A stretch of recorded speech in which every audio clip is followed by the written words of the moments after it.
The rain hammered against the stained glass windows of St. Mary's Church like 1,000 accusing fingers, each drop echoing the fury boiling in my chest. I stood at the altar, my black dress clinging to my skin like a second layer of grief, staring at the polished mahogany casket that held what was left of my husband, David. The air was thick with the cloying scent of lilies. Funeral flowers they called them, but to me they smelled like decay, like the rot that had been festering in our marriage for years. And there she was, the pregnant mistress, waddling into the pew reserved for family. Her belly swollen with the child that should have been mine. My in-laws, Margaret and Harold, flanked her like bodyguards, their faces set in smug determination. "She's carrying his legacy," Margaret had whispered to me earlier, her voice dripping with false sympathy. Legacy. The word sliced through me like a knife. I wanted to scream, to shatter the solemn hush with the truth of his betrayal, but instead I froze, my hands trembling as the congregation's whispers buzzed like hornets in my ears. How dare they? How dare they parade his whore at his funeral, as if she belonged here more than I did? My mind reeled back to the night I found out. It was 3 months ago, a crisp autumn evening when the leaves outside our suburban home crunched underfoot like brittle bones. David had been distant for months. Late nights at the office, unexplained trips, that faraway look in his eyes when he touched me. I chalked it up to stress from his job as a corporate lawyer, the kind that chewed men up and spat them out. But that night, as I rifled through his desk drawer for the car keys, my fingers brushed against a hidden envelope. Photos spilled out. David and her, a woman named Elena, laughing in a park. His hand on her flat stomach in one, then curved protectively over a growing bump in another. Ultrasound images tucked inside, dated just weeks after our last failed IVF attempt. The betrayal hit me like a physical blow, knocking the air from my lungs. I collapsed onto the floor, the carpet fibers scratching my knees as sobs racked my body. Heartbreak wasn't just an emotion. It was a visceral ache, a hollowing out of my soul. How could he? We'd been married for 12 years, built a life together. House in the suburbs, weekend barbecues, dreams of a family that never came. And now this. A child with another woman, while I endured the sterile humiliation of fertility clinics alone. Denial came first, a fragile shield. Maybe the photos were faked, a cruel prank. But doubt crept in like fog, thick and suffocating. I confronted him that same night, my voice shaking as I thrust the envelope at him. "What is this, David? Who is she?" He didn't deny it. Instead, he sat on the edge of our bed, his head in his hands, muttering about how it just happened. How Elena made him feel alive again after our miscarriages drained the joy from our marriage. "I still love you, Sarah," he said, his eyes pleading. Love. The word tasted like ash.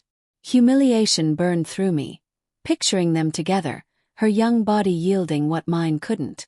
I screamed at him, words tumbling out in a torrent of rage. "You bastard! After everything we've been through." He reached for me, but I slapped his hand away, the sting on my palm mirroring the one in my heart. That night, I slept in the guest room, my mind racing with fantasies of justice. What if I exposed him? Ruined his reputation at the firm? Or worse, dark thoughts of accidents, of making him suffer as I had. But guilt gnawed at me. Was I the villain for even thinking it? Our marriage wasn't perfect. I'd been consumed by work too, a high school teacher burying myself in lesson plans to avoid the emptiness at home. Maybe I drove him away. The days blurred into a haze of resentment. I didn't leave him. Pride or habit kept me there, simmering in quiet obsession. I tracked Elena online. Her Instagram a parade of glowing pregnancy posts, hashtags like #blessed and #newbeginnings. Each like from David's secret account twisted the knife deeper. My in-laws knew, of course. Margaret called me the next week, her voice syrupy sweet over the phone. "Sarah, dear, we need to talk about Elena. She's family now." Family. The word ignited fury. Harold, ever the patriarch, chimed in during a tense family dinner. "David's made mistakes, but that baby's innocent. You wouldn't deny him his grandchild, would you?" Their words dripped with manipulation, revealing their true colors, always favoring their golden boy, dismissing my pain as hysteria. I bit my tongue, smiling through gritted teeth, but inside a cold resolve began to form. Revenge wasn't a sudden blaze. It was embers glowing hotter with each slight. Then came the accident. David, driving home late from work, which I now knew meant Elena's apartment, swerved off the road in a storm. The police said it was hydroplaning, but I wondered if guilt had made his hands slip. The call came at 2 a.m., shattering the silence of our empty house. "Mrs. Thompson, there's been an accident." Shock numbed me as I drove to the hospital, the wipers slashing rain like futile attempts to clear my vision. He was gone by the time I arrived. His body mangled in the ER. Grief crashed over me in waves. Heartbreak for the man I once loved, mingled with bitter relief. No more lies. But at the funeral home, planning the service, the in-laws ambushed me. "Elena should be there," Margaret insisted, her pearl necklace glinting under the fluorescent lights like tiny accusations. "She's carrying his child. It's only right." Harold nodded, his jowly face stern. "We've already invited her. Don't make a scene, Sarah." Humiliation flushed my cheeks. They treated me like an outsider in my own tragedy. I stormed out, the door slamming behind me with a finality that echoed my fracturing resolve. Back home, the house felt like a tomb. David's cologne lingering in the closets, his half-read books on the nightstand. I paced the living room, the hardwood floors creaking under my feet, my mind a whirlwind of planning and doubt. Call my brother Alex. He was always the protector, the one who punched bullies for me in school. But involving him meant admitting my weakness, my failure as a wife. Fear gripped me. What if revenge backfired? What if I became the monster?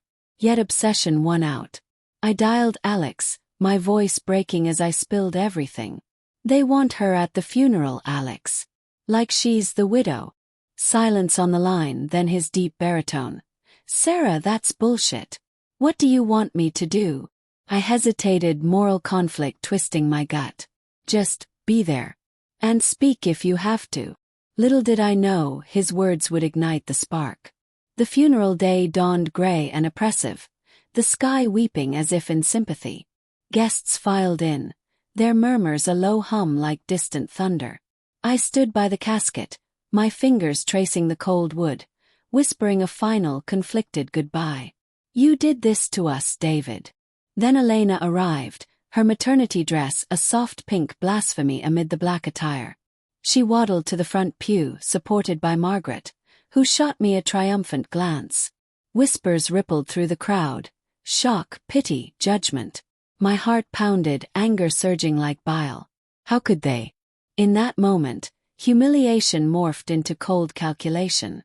I caught Alex's eye across the aisle. His jaw was set, eyes stormy. The service began, the priest's voice droning about eternal life, but tension crackled in the air like electricity before a storm. As eulogies commenced, Margaret rose, her voice quavering theatrically. David was a loving son, a devoted father-to-be. Father-to-be. The words landed like punches. Elena dabbed her eyes, her hand on her belly, playing the grieving lover to perfection. My nails dug into my palms, drawing blood. Then it was my turn. I approached the podium, legs unsteady, the microphone amplifying my ragged breaths. David was my husband. I began, voice steady despite the storm inside. We shared dreams, losses, but also secrets. Gasps echoed. I paused, doubt flickering. Should I expose it all? But before I could continue, Alex stood, his broad frame casting a shadow. "May I say something?" he asked, his tone deceptively calm. The priest nodded. Alex stepped forward, his boots thudding on the stone floor, and the room fell silent, suspense hanging like a noose. Alex cleared his throat, the sound reverberating through the hushed church like a warning shot. His eyes locked on Margaret and Harold, then flicked to Elena, who shifted uncomfortably under his gaze. "I've known David since Sarah brought him home 15 years ago," he began, his voice low and measured, like a predator circling prey. "He was charming, ambitious. But let's not sugarcoat it. He was also a liar. Murmurs erupted, a wave of shock rippling through the pews. Margaret's face paled, her hand clutching Harold's arm. I stood frozen, heart racing. This wasn't what I'd planned, but the suspense built inside me like a coiled spring. What was he doing? Alex continued, his words slicing through the tension. David cheated on my sister for years. Elena here. She's not the first. But she's the one who got pregnant, and the in-laws knew all along. Elena gasped, her hands flying to her mouth, tears streaming. Harold half rose, sputtering. This is outrageous. Sit down. But Alex ignored him, pulling out his phone. I have proof. Emails, texts. David bragging about his side piece to his buddies. And bank statements showing the in-laws funneled money to Elena, covering up the affair to protect their son's image. The church exploded into chaos. Guests whispered furiously, phones emerging like weapons. Margaret wailed. How dare you? This is a funeral. But Alex's revelation hung in the air, thick and irreversible. I felt a twisted thrill, revenge by proxy, my brother's words the blade I'd been too afraid to wield. As the service dissolved into disarray, Elena fled the pew, sobbing, her heels clicking frantically on the stone. I caught her eye for a split second. Fear, regret, perhaps a flicker of guilt. Outside, under the dripping eaves, Alex pulled me aside, rain pattering on the umbrella he held over us. I couldn't let them humiliate you like that, he said, his voice gruff. I dug into it after you called. Hired a PI. They deserve this. Gratitude swelled in me, mixed with unease. Was this justice, or had we crossed into vengeance? Moral conflict gnawed. Elena's child was innocent, a pawn in this mess. But the betrayal ran deep. The in-laws' complicity, their dismissal of my pain. Thank you, I whispered, hugging him. Yet inside, the embers of obsession flared brighter. This wasn't over. In the weeks that followed, grief morphed into a quiet storm. The house echoed with emptiness. The fridge stocked with sympathy casseroles I couldn't eat. Nights were the worst. Lying in our bed, sheets still faintly scented with him, my mind replaying the funeral like a looped film. Heartbreak lingered, but resentment dominated, fueling fantasies of further ruin. The in-laws cut me off, no calls, no visits. Elena vanished from social media, but I learned through whispers she'd moved in with them, their new family. It fueled my cold resolve. I pored over David's will at the lawyer's office, the sterile room smelling of leather and old paper. Everything to you, Sarah, the attorney said, but then dropped the bomb. Except a trust for the unborn child, set up by his parents. Betrayal anew. They'd manipulated David into it months ago. Anger surged. They'd stolen not just my husband but my future security. Doubt crept in, should I contest it? Risk a public battle? But planning took hold. I met Alex at a dimly lit coffee shop, steam rising from our mugs like secrets unveiled. We can fight this, he said, leaning in. Expose their financial tricks, tax evasion on those transfers to Elena. His words were natural, laced with suppressed rage. They think they're untouchable, but I've got dirt. Fear twisted my gut. What if it backfired, painting me as bitter? Yet the pursuit called a siren song of justice. Suspense built slowly, in stolen moments. I shadowed Elena once, from a distance, her belly larger now as she shopped at a grocery store, the fluorescent lights casting harsh shadows on her weary face. She looked haunted, glancing over her shoulder as if sensing eyes on her. Guilt pricked me. She was young, manipulated by David perhaps. But then I remembered her smug posts, her intrusion at the funeral. No, she chose this. Back home, I rifled through David's hidden files, discovering more. Love letters, receipts for jewelry I'd never seen. Each find deepened my obsession, layering resentment with cold calculation. Alex and I plotted over late-night calls. His voice a steady anchor. We'll leak it anonymously, he suggested. Media loves a scandal. Wealthy family hiding an affair. Moral grayness enveloped me. Was I destroying lives for satisfaction? The child would suffer stigma. But poetic justice beckoned. They'd paraded my humiliation. Now theirs would be public. The climax brewed like a storm. I attended a family meeting at the in-laws' sprawling estate. The manicured lawns a facade of perfection. Margaret greeted me at the door. Her makeup flawless but eyes red-rimmed. "Sarah, we need to talk about the baby." Inside, the living room reeked of potpourri masking tension. Harold paced, Elena sat on the couch, hands protectively over her bump. Dialogue crackled with manipulation. "You wouldn't take this from us, would you?" Margaret pleaded. "The child's innocent." Suppressed rage boiled in me. "Innocent? Like how you were innocent in covering for David." Elena spoke up, voice trembling. "I loved him, Sarah. He said you two were over." My heart pounded, but I played calm. "Over?